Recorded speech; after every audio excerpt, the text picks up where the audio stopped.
हाय, आज आप लोग पढ़ने जा रहे हो class 10th chapter number 2 theory है। ये पेज नंबर 3 है।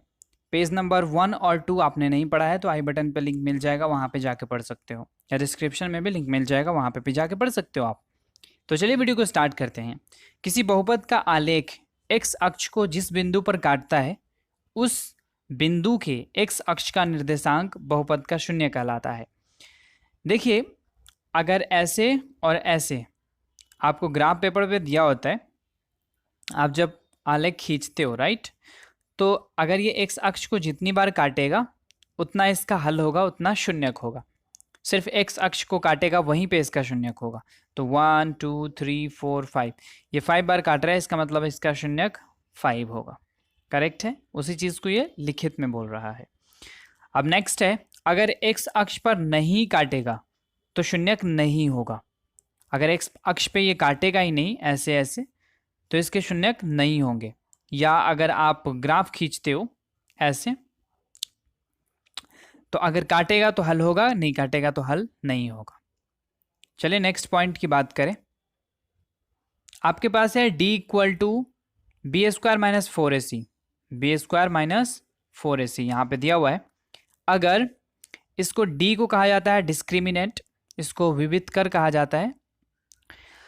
अब अगर d जो है वो अगर छोटा है 0 से तो शून्यक नहीं होंगे, इसका शून्यक निकलेगा ही नहीं। फिर अगर d इक्वल टू 0 है तो समान शून्यक होंगे, मतलब जैसे अगर 1/2 आ रहा है तो 1/2 ही आएगा उसका वैल्यू। फिर उसके बाद है, अगर d का वैल्यू बड़ा हो 0 से तो अलग अलग मतलब भिन्न भिन्न या असमान, असमान होंगे या भिन्न भिन्न होंगे, मतलब अलग अलग शून्यक होंगे इसके। अगर d का वैल्यू 0 से बड़ा हो तो 0 से बड़ा कहने का मतलब कि 1 2 3 4 ऐसे आएगा, और 0 से छोटा कहने का मतलब कि -1 -2 -3 -4 इस तरीके का आएगा। नेक्स्ट पॉइंट थ्योरी है, फॉर्मूला निकाला कैसे जाता है इसके बारे में है थ्योरम। यदि अल्फा बीटा किसी द्विघातीय बहुपद x square plus B x plus c के शून्यक हो तब alpha plus beta equal to minus B by a होता है और alpha into beta equal to c by a होता है। इसको मुझे प्रूव करना है। चूंकि अल्फा बीटा द्विघातीय बहुपद, यहाँ प्रमाण लिख दोगे, फिर लिखोगे चूंकि अल्फा बीटा द्विघातीय बहुपद x square plus B x plus c के शून्यक हैं, इसके जब शून्यक हैं इसलिए x माइनस अल्फा और x माइनस बीटा बहुपद a x square plus B x plus c के गुणनखंड होंगे।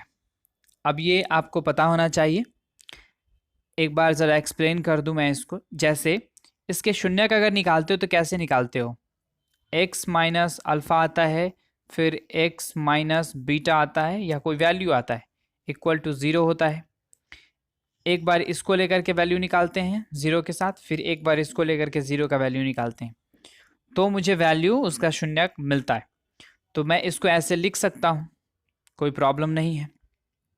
अब यहाँ पे लिखा गया है X square plus B x plus C equal to K, यहाँ पे कुछ ना कुछ तो होगा ना, एक्स माइनस अल्फा और एक्स माइनस बीटा, जहाँ के एक अचर है, यहाँ पे कुछ भी डाल सकते हो। तो के इसका जब हम मल्टीप्लाई करेंगे इसको तो x square minus alpha into, इसको कॉमन निकाल दिया और अल्फा इंटू बीटा कर दिया। जब इसको ऐसे करोगे तो ऐसा आएगा। जब इसका आप इसको मल्टीप्लाई करोगे मतलब x into x minus beta और फिर माइनस बीटा और यहाँ पे x माइनस बीटा, इसको जब मल्टीप्लाई करोगे तो ऐसा आ जाएगा। करेक्ट है। फिर आगे देखिए, X square B x plus C equal to K X square minus K, इस के को अंदर ले गया राइट, तो सब जगह पे हो जाएगा। अल्फा प्लस बीटा, यहाँ पे x होगा, यहाँ पे x छूट गया, और फिर उसके बाद के अल्फा इंटू बीटा होगा। अब है एक्स स्क्वायर, x के गुणनांकों और अचर पदों को बराबर करने पे, यहाँ पे जब बराबर किया जाएगा तो देखिए मुझे क्या मिलता है, a इक्वल टू के मिलता है, एक्स स्क्वायर के के जगह पे क्या है, के जगह पे a है, a इक्वल टू के होगा। नंबर 2 में b इक्वल टू माइनस के बाई अल्फा प्लस बीटा होगा, नंबर 2 मानोगे। और फिर c का वैल्यू अगर निकालते हो आप तो k इंटू बीटा, मतलब के अल्फा बीटा, यहाँ पे c इक्वल टू के इंटू अल्फा इंटू बीटा, ये क्वेश्चन नंबर 3 मानोगे। अब यहाँ पे 1 2 इक्वेशन 2 और इक्वेशन 3 में के में a का वैल्यू डालेंगे, जब हम यहाँ पे के में a का वैल्यू डालेंगे, यहाँ पे a का वैल्यू डाल देंगे, तो a का वैल्यू डालेंगे तो अल्फा प्लस बीटा का वैल्यू आ जाएगा मल्टीप्लाई में, ये यहाँ पे मल्टीप्लाई में इधर आएगा तो डिवाइड में कन्वर्ट हो जाएगा। सो यहाँ पे b बाई माइनस ए आ जाएगा, सो यहाँ पे b बाई माइनस ए आ जाएगा। तो alpha plus beta equal to minus B by आ गया, माइनस एक्स का गुणांक बाई एक्स स्क्वायर का गुणांक, b जो कहाँ पे है, b जो है वो x का गुणांक है यहाँ पे, और एक्स स्क्वायर का गुणांक a है, उसी चीज़ को लैंग्वेज में लिख दिया गया है। तो इस तरीके से आप फॉर्मूला निकाल सकते हो इसका। फिर उसके बाद यहाँ पे तो अल्फ़ा और बीटा का वैल्यू निकला है। अब यहाँ पे आगे वाला जो c equal to a into alpha into beta है, उससे निकालेंगे हम। तो alpha into beta equal to c by a हो जाएगा, ये जो a है ये नीचे आ जाएगा, तो c बाई ए अचर पद है c, और एक्स स्क्वायर का गुणांक है a, सो इसको भी मैंने लिख दिया है। अब तो उसी को लिखते हैं, शून्यकों का योग alpha plus beta equal to minus B by A, minus शून्य का गुणांक एक्स का गुणांक बट्टे एक्स स्क्वायर का गुणांक, और फिर उसके बाद है शून्यकों का गुणनफल, तो c बाई ए अचर पद बट्टे एक्स स्क्वायर का गुणांक। तो ये था आपका पेज नंबर 3। अब चलिए आगे वाले पेज के बारे में हम लोग पढ़ते हैं। आगे पेज नंबर 4 है, उसी चीज़ को दूसरे तरीके से बनाया गया। यहाँ पे दूसरा प्रमाण है, मान लिया कि अल्फ़ा और बीटा बहुपद x square plus B x plus c के शून्यक हैं। तो अल्फ़ा इक्वल टू, अगर आप फॉर्मूला वो वाला बैठाते हो, द्विघाती सूत्र का जो फॉर्मूला मैंने आपको पेज में पढ़ाया था, उस पेज के हिसाब से अगर आप देखते हो तो माइनस बी माइनस यहाँ पे रूट अंडर डी, तो डी का वैल्यू क्या होता है, बी स्क्वायर माइनस 4ac, उसको डालते हैं बाई में 2a। तो वो वैल्यू अगर बैठाते हैं हम तो ये नीचे लिख दिया, और b का वैल्यू जो मैंने माना तो ये एक जगह पे माइनस ले लिया, एक जगह पे प्लस ले लिया, राइट। ये फॉर्मूला में ही होता है, आप चेक कर लोगे, आपको पेज में मिल जाएगा। तो अल्फ़ा प्लस बीटा अगर आप निकालते हो तो अल्फ़ा और बीटा दोनों को प्लस करोगे, इसको और इसको दोनों को प्लस करोगे आप।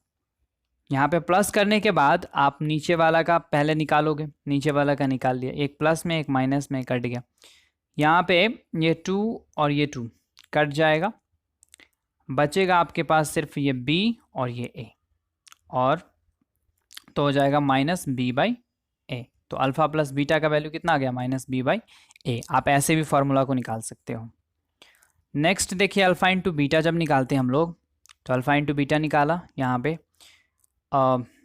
इसको मल्टीप्लाई किया तो 4 हो जाएगा, फिर ऊपर वाले को हम लोग मल्टीप्लाई करेंगे, तो ऊपर वाले को मल्टीप्लाई करने के बाद आपके पास बी स्क्वायर, मतलब कि ए plus b into a minus B पे बैठा देंगे तो उस पर भी आपका निकल सकता है a square minus b square पे।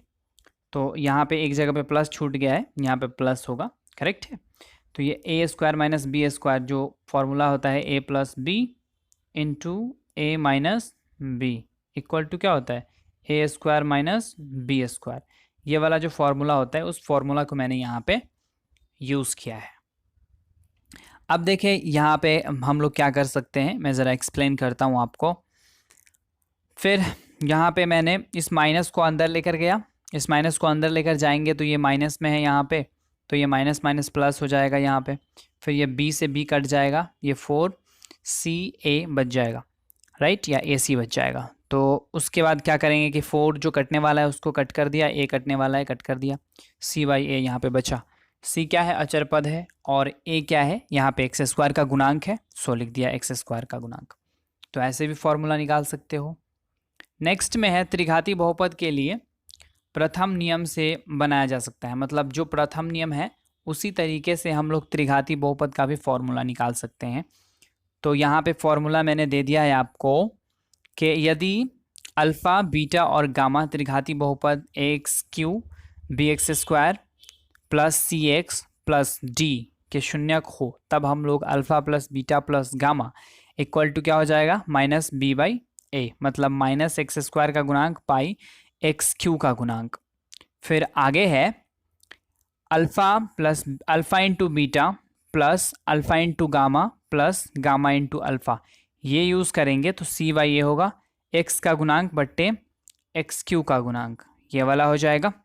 फिर उसके बाद है alpha into beta into gamma, ये वाला, उसका हो जाएगा माइनस डी बाई ए, इसको माइनस अचर पद बाई एक्स क्यू का गुणांक कहा जाता है।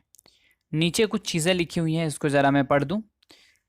यदि किसी त्रिघात बहुपद p ऑफ x के शून्यक अल्फ़ा बीटा गामा हो तो डायरेक्टली मुझे कहा जाएगा, ऐसा क्वेश्चन आपको आएगा टेक्स्ट बुक में आपके, कि उसका ये अल्फ़ा बीटा और गामा का वैल्यू देगा और देने के बाद आपको बोलेगा कि इसका इक्वेशन निकाल के दिखाएं, p ऑफ x निकाल के देखें। तो ये वाला फॉर्मूला से आप निकाल सकते हो, x Q minus alpha plus beta plus gamma x square plus alpha into beta plus beta into gamma plus gamma into alpha into x, और फिर उसके बाद आप यूज़ कर सकते हो यहाँ पे minus alpha into beta into gamma, ये वाला सिर्फ यहाँ पे माइनस है और फिर यहाँ पे माइनस है और बीच में यहाँ पे प्लस है। तो इसको देखकर आप सही तरीके से बना सकते हो, करेक्ट है।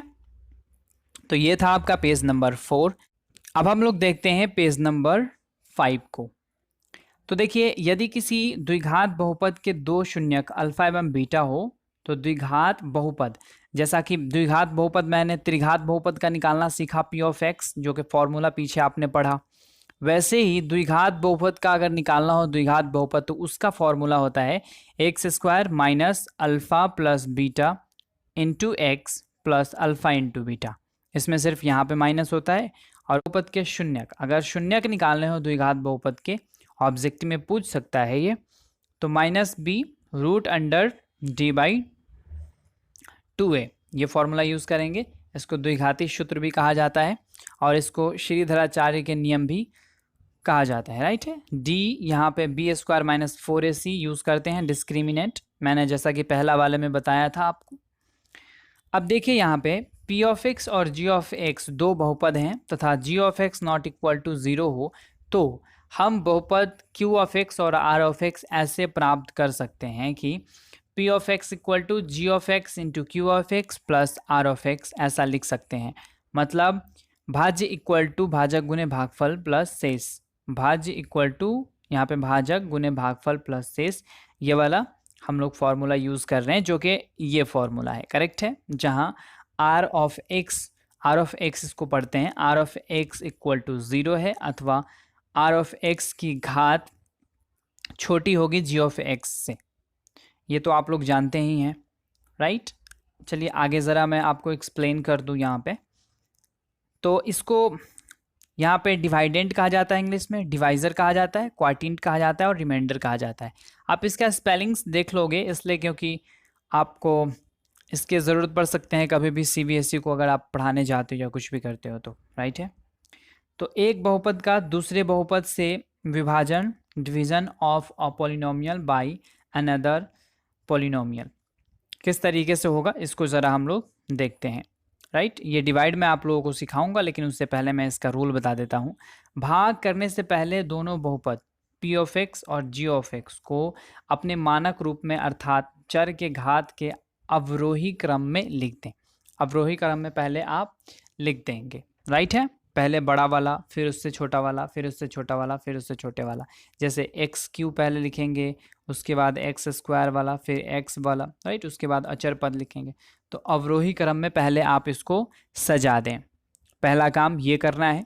दूसरा काम करना है कि भागफल का प्रथम पद, मतलब पहला पद जो होगा वो फर्स्ट टर्म, प्राप्त करने के लिए भाज्य के प्रथम पद को भाजक के प्रथम पद से भाग दें। मतलब यहाँ पे अगर x है, यहाँ पे स्क्वायर है, यहाँ पे x square plus x Q plus x square कुछ है, तो इसके पहला को पहले इसके पहले से इसके पहले को हम लोग डिवाइड करेंगे, राइट, जैसा कि डिवाइड का रूल होता है। अब उसके बाद है नंबर 3 में, भागफल के प्रथम पद से भाजक के सभी पदों में गुना कर तथा इसे भाजक में से घटाएं। मतलब जितने भी पद होंगे सब में गुना होगा, राइट है। यहाँ पे जो भी पद होंगे उन सब पद में यहाँ पे जो आप लिखोगे उससे मल्टीप्लाई होगा और फिर यहाँ पे लिखोगे और उसके बाद इसमें से माइनस करोगे। ये तो मेथड बता रहा हूँ मैं आपको, इसको समझाऊंगा मैं बड़े अच्छे से, बड़ा मज़ा आएगा इसको पढ़ने में, राइट है। नंबर 4 की बात करें तो प्राप्त शेषफल को नए भाज्य के रूप में स्वीकार करें तथा पहले की तरह विभाजन को जारी रखें। और उसके बाद जैसा कि डिवाइड में ऐसा होता है, राइट, 5 यहाँ पे लिखोगे, 1 लिखोगे तो 2 बार में लगाओगे 4, ये 1 आया तो फिर इसको ले लिया जाता है ना, फिर इसको यहाँ पे लिखते हैं, फिर इसमें डिवाइड करते हैं यहाँ से, फिर यहाँ पे लिखते हैं। तो वही चीज़ ये बोल रहा है जो कि लैंग्वेज में है, राइट है। नंबर 5 की बात करें तो इस विधि को बार बार दोहराते रहें जब तक कि शेषफल शून्य के रूप में प्राप्त न हो जाए। जब तक कि जो शेषफल है वो शून्य न हो जाए या ये बहुत छोटा ना हो जाए, इससे छोटा ना हो जाए, जो यहाँ पे होता है इससे ये छोटा हो जाना चाहिए शेषफल, राइट। यहाँ पे वही चीज़ लिख रहा है कि भाजक की घात से कम ना हो जाए, शेषफल की घात भाजक की घात से कम ना हो जाए, उसकी घात जब तक कम नहीं होगी तब तक हम लोग करते रहेंगे डिवाइड। हाँ, आपका थ्योरी एंड हो चुका है। अब हम लोग स्टार्ट करेंगे क्वेश्चंस को, और क्वेश्चंस को सॉल्व करके आपको बताता रहूँगा, राइट। वीडियो को लाइक करें, चैनल को सब्सक्राइब करें और बेल आइकन को हिट करना ना भूलें। मैं निजात Rahman, thank you very much, have a good day.